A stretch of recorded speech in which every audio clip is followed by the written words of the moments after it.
Hey everyone, Ravinous here. Welcome back to Final Fantasy XIV, our playthrough of 2.0 through 3.2. Last time we did all of our different quests and instances we needed to do when we unlocked various things at level 35, including Shoulder Tackle, did Second Temple of Karn, and 2 guild tests. We only have 2 more guild tests to go. But for today, we are going to continue the main story because we have now access to this. So, it looks like we have 2 main story here. One from Marquis, but we also have one from Edward here. Let's go talk to Edward. What do you want? With Lil Elber's busy, you're classified as main story. So, just my luck. I scavenged this here oven, thinking I could use it to make make myself hot meals. But it looks like it's in a bad way. Lots of dents and a few holes even. Hey, you're pretty well traveled, ain't you? Even seen one of these before? Or better yet, know how to fix it? No? Bah. Wait, I know who you might ask. Mind showing this oven to Marquis for me? He repaired my clockwork toy I found once, so maybe you can do something with it. Alright, he also wants me to talk. Everyone wants me to talk to Marquis here. There's something I could do for you? Can you fix this for that kid? This is an alchemist alembic. You say the boy wishes to use it for cooking? I suppose it would be possible were I to make some modifications, but I would need need a bronze ornamental hammer to do so. Can you bring me one, Ravina? You only need to go as far as Camp Drybone to find a merchant who sells tools. Okay, we'll do that. What else can I do? Excuse me, Ravina, do you have a moment? It concerns this broken horologe which I found in the pocket of a man brought here for burial. There is something familiar about it, but I just cannot say. Perhaps if I tinker with the device, it will come to me. However, I lack the proper tools to do so. I would ask that you journey to Ul'dah in my stead to obtain a ballpoint chisel and a pair of needle-nose pincers. If you're willing to do this, please note that they are uncommon tools. You may need to visit the Goldsmiths Guild and browse the market in order to find them.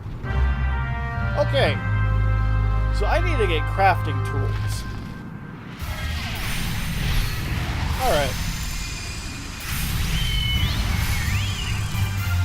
So, we need to go to Camp Drybone, get the hammer. These aren't going to show up on the map because I can get them in various places. Like, if I was a crafter, I could actually make these. I think it's part of the point. But I'm not a crafter because we're doing this for Let's Play. So, perhaps you have what I need. Tools. That's a bronze ornamental hammer. Got it. Now, do you have the other things? So I need a ballpoint chisel and needle-nose pincers. You have neither. So, he said go to the Goldsmith Guild. Okay. We'll do that and then we'll turn them both in at once. Travel back to Ul'dah. Hold on. Wait. Before we go, let's set our home point so we can return here. Let's see, set home point. Which is funny because this is where it was when we changed it to Bronze Lake. Whatever. Now we'll go to Stephenwald.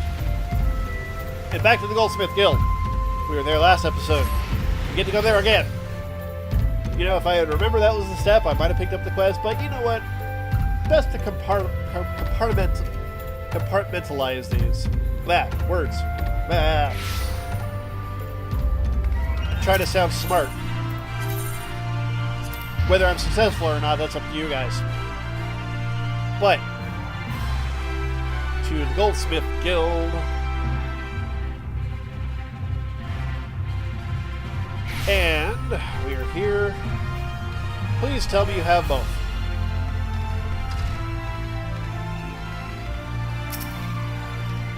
Hello. A ballpoint chisel? Why, yes, we happen to have a surplus of that particular tool.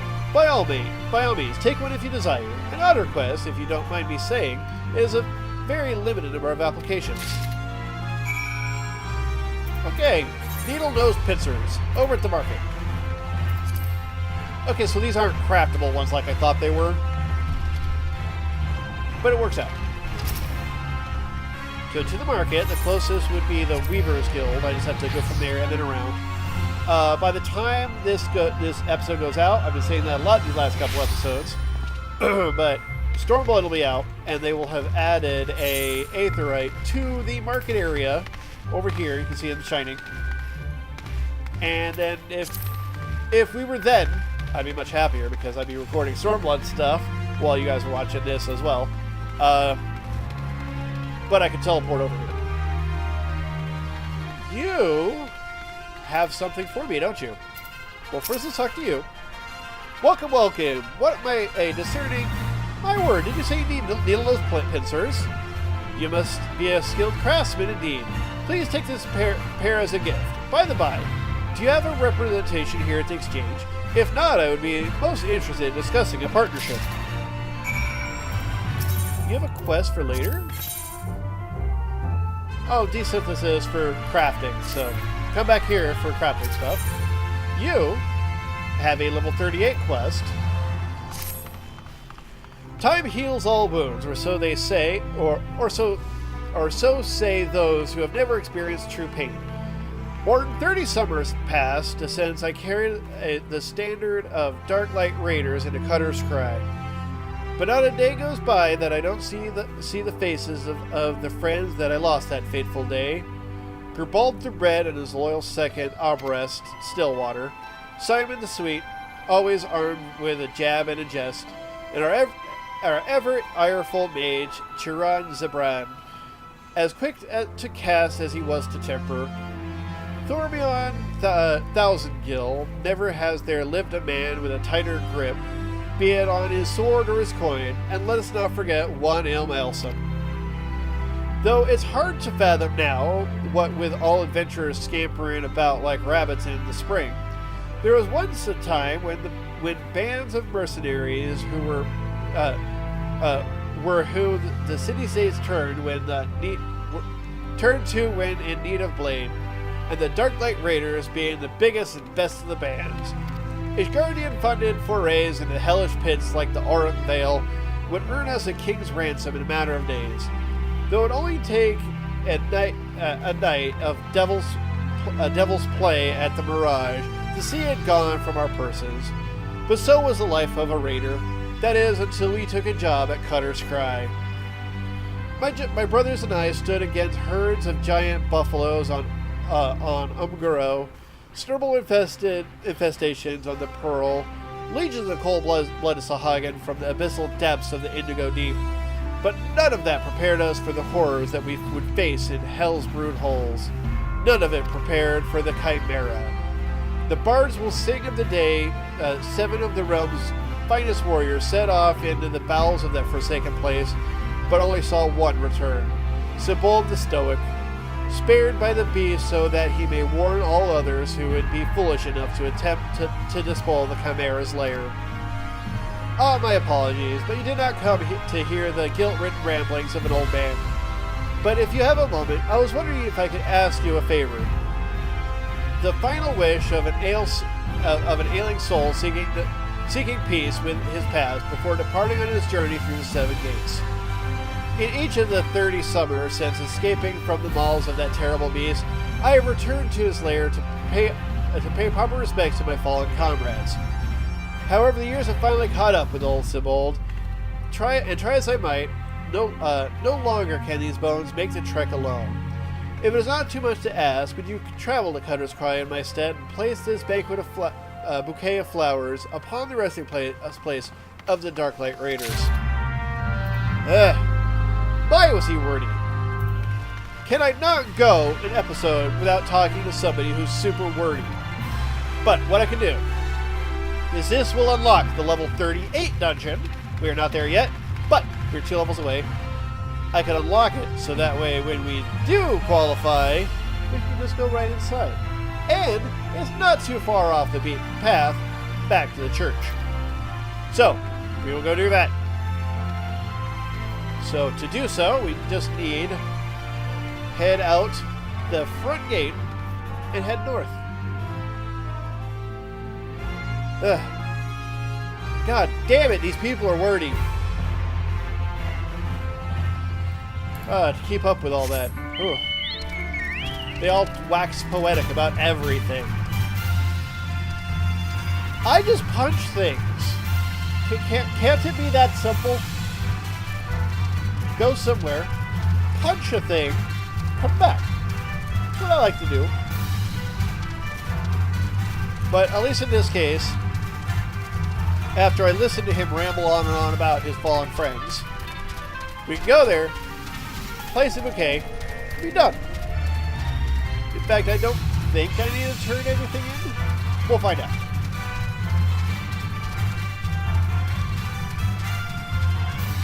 But it was nice of him to give us that quest while we were there, even though we're not high enough level to, you know, qualify for the dungeon itself.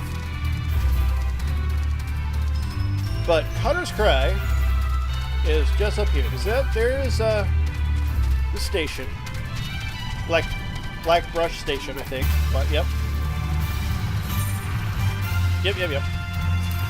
And now we just need to walk past all of these ants. To see, here's what tells you it's a bad idea to go here. It's swarming with ants. It's never a good sign. They're ants.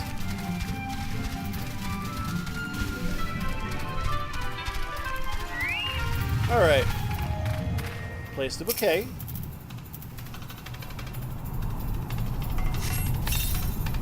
There we go. Hi, Norman. This is Cutter's Cry, a labyrinth of sand-ridden caverns. And you hear that? That sound like a woofing snort when a fire catches. That's the Chimera. Not that I've seen it. Sure, go right on in. If you're that certain of your ability to make it out in one piece, just don't expect me to go trotting in there after you, no matter how hard you wail or holler. Oh, you promised old Sybil the Stoic, did you? He's what's called a man of principle. He is a little too much principle, I'd say. What's wrong with wanting to live when you're a wife when you've a wife at home with child? The tale goes that rather than facing the fate spun for him by Nymeria, he hid beneath the mangled body of his leader and watched as his companions were torn apart one by one. All this so he might return home to see his son born. Should he have died a hero rather than lived a coward? Was being able to see his son worth having the boy grow, knowing his father was a craven, a disgrace to his family and friends? Should I ever find myself faced with a similar situation, would I have the courage to walk the righteous path? Now you know the true reason why I never step into that cave. Alright. But that unlocks Cutter's Cry, and just to show you, we go over here. Cutter's Cry is not accessible until we are level 38. So, for now, we return to Camp Drybone and give Marquis the tools he needs.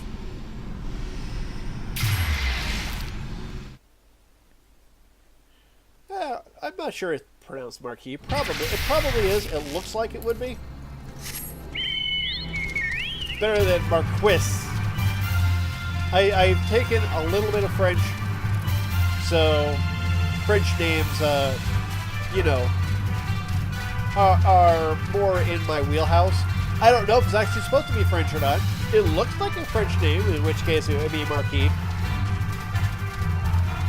I think that's the best pronunciation I can give it. Unless they give me a voice actor who corrects me. Anyway.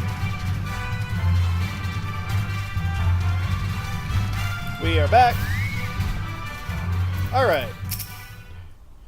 See, I can convert the ambient to a makeshift oven, but only once you've brought me that hammer. Here is that hammer. Thank you, Ravina. It shan't take more than a day, I believe. It's strange. I know I must have learned these skills long ago, but I haven't the foggiest when and where it was. Alright, so I believe this is an upgrade. Yes, it is. Let's get a new shirt. And equip. And save. It's a... Was it a wine color? Rolling berry red. It's close to a wine red. Alright.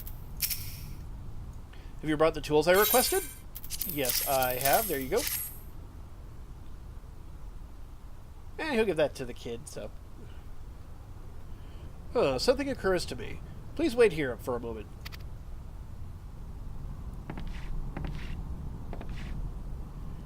It was for naught. I thought I repaired that device easily. The sensation that stirs within me remains a mystery. But how? How did I do it? Do it. These hands, my hands, they move with a mind of their own, deftly manipulating the clockwork mechanisms. There was no doubt or uncertainty. I knew exactly what to do, as though I had performed the same motions countless of times before. But pardon me, Ravina. This was a mistake. Please give the hollerage to Sister Elund.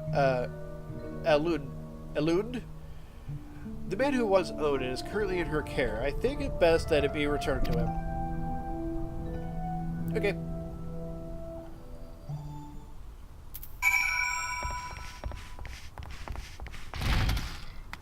So I probably had to finish both of these to continue on to the next step, so... Here you go. Good evening to you, madame. Have you come to pay your respects to this man? I came to give him his ship back. Never before have I seen such a queer device. You say it measures the passing of time? Mayhap they are more common in Garlemald. I'm given to understand its cities are filled with all manner of amazing technologies.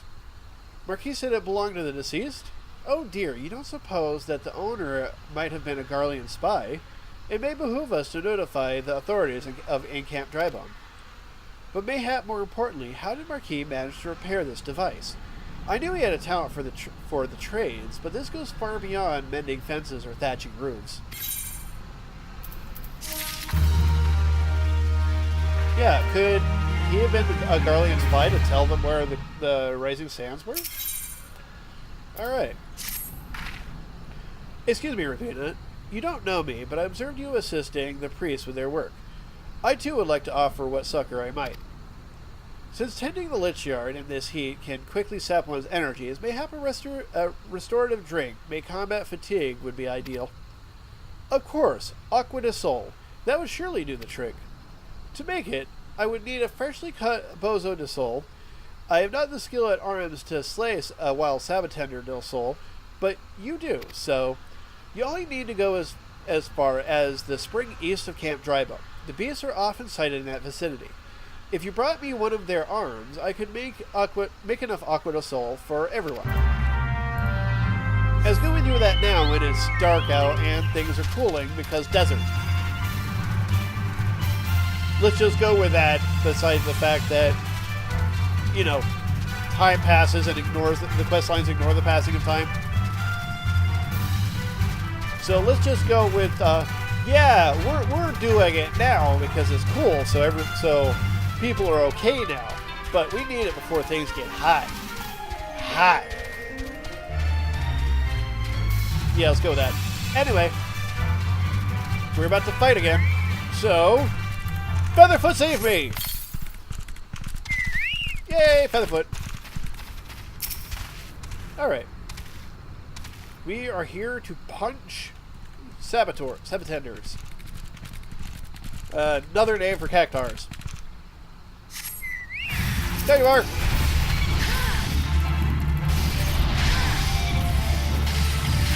Gotta punch a cactus. Cacti. Actually, stun. I didn't mean to back off. They changed that a while back, but now I do. Hey, Featherfoot, you're supposed to avoid that. Okay. Give me your arm. Got it. Time to deliver.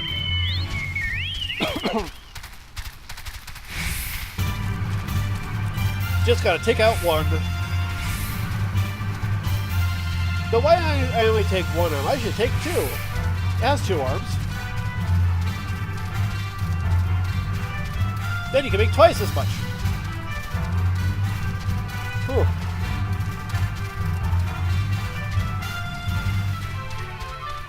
Alright. But somehow this is not the end of the quest line, so maybe I have to deliver it. Have you considered my request, Ravina? Sure I have. Here you go. Arms. I never imagined that you would return so quickly. Thank you so much. It's an incredibly simple beverage to prepare. If you would wait but one moment... There!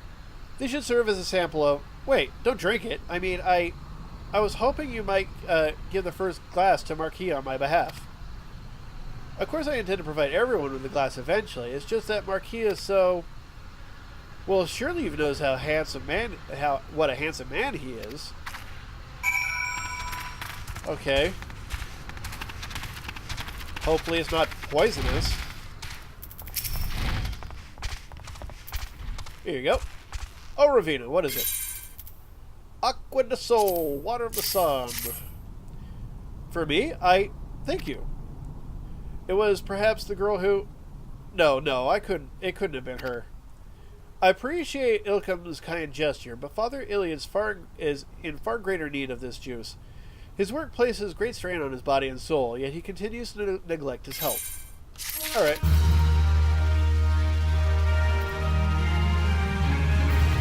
Why are you on the pews? Get off of there. Okay. You gave your gift to the priest, but okay. I need to talk to the sister. Alright. Bringing out the dead. I recognize you now, Ravina. Allow me to express my deepest condolences for those who lost their lives in the attack. I apologize if discussing this upsets you, but you should know that the bodies of your comrades are presently being removed from the Waking Sands and prepared for transport here. If you wish to leave this work to others, I understand. However, taking part might help you find closure. Okay, Waking Sands it is. So, teleport to Horizon. Use a ticket. Bringing out the dead. Gotta move the bodies. But maybe I can find clues. Because that was possibly a Garland spy. So, maybe now that the drama of all the deaths is over, we can get some clues. Hints, even. So, unfortunately, there's still not an Aetheryte over in this area, so I actually have to ride back. That's okay. Gotta do what you gotta do. Curious, do I still have the novice mark? Yeah, I do. Just checking. What I should have is the busy mark, so nobody whispers me and distracts us from the video. That way nobody can send me any whispers. I don't know anybody on this server, and because this is not my usual server. Okay, you don't have anything for me. You don't have anything for me. I need to talk to you. Eh? You don't look like one of them church fellas.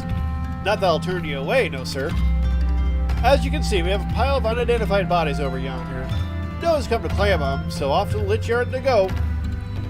Be thankful you didn't have to go inside and see the carnage yourself. 'Twas the stuff of nightmares, I tell you.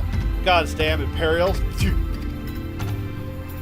I don't know what quarrel they had with these folks, and I sure hell don't want to know.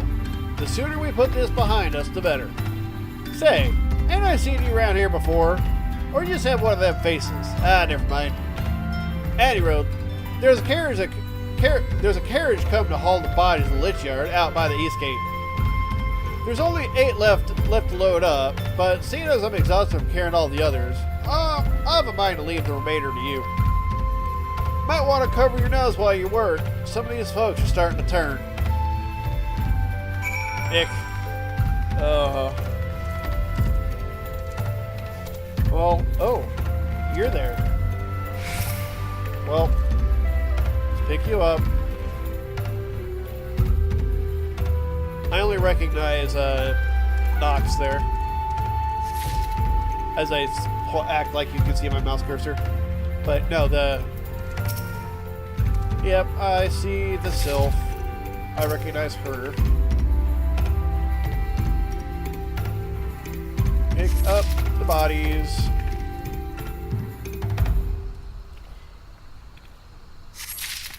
Alright. Guess I can only carry 4 at a time. At least they're nice enough to make the icon for corpses flowers.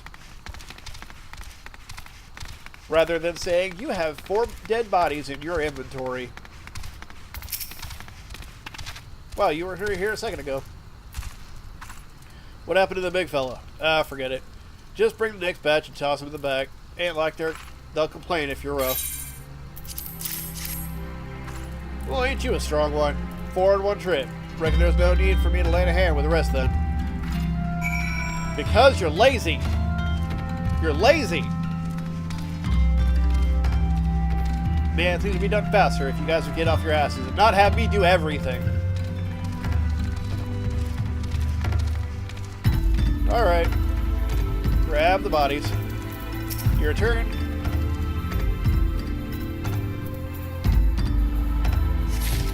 Your turn. See, you were, oh, you're for Ulda. Grab you. And finally...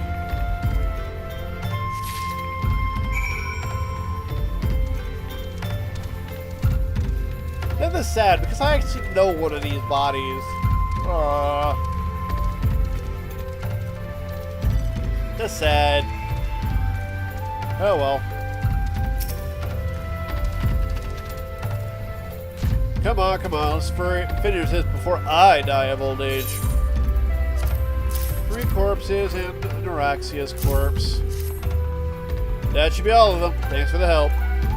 Reckon it won't take too long to deliver all the corpses to the lich yard. Even so, you might want to hurry back and tell them our work here is done. Ah. Ah.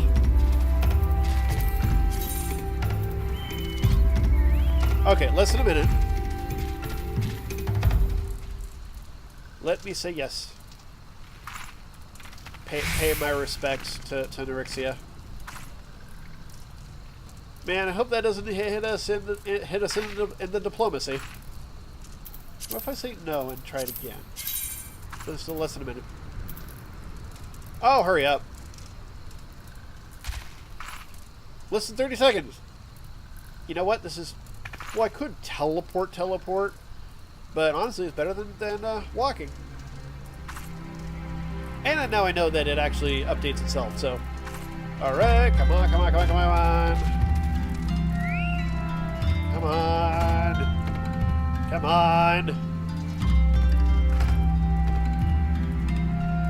I want to see it pop. There it goes. I saw it. Sometimes you never know. Sometimes you might have to close the window, reopen it, but not the case.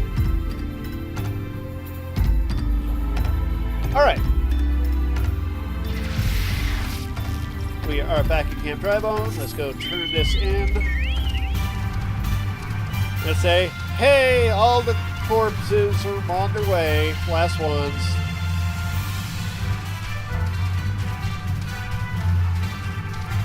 We'll head right up here.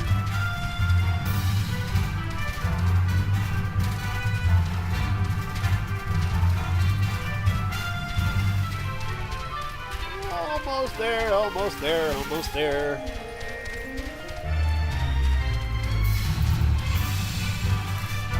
Alright.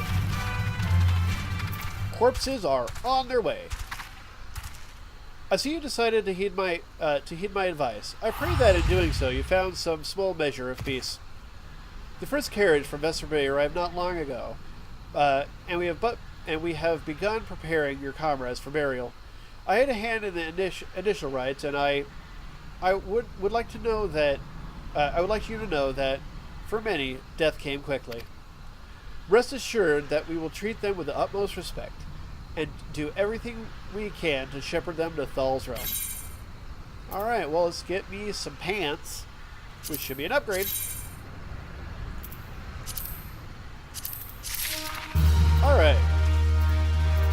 Equip those. And with that, we will end this episode and continue on working at our new temporary home at the church. So, if you enjoyed this episode, give it a like. Any thoughts, comments down below. If you haven't subscribed, click on my beautiful face. If you'd like to support these videos, check out my Patreon. And thank you for watching. Till next time, later.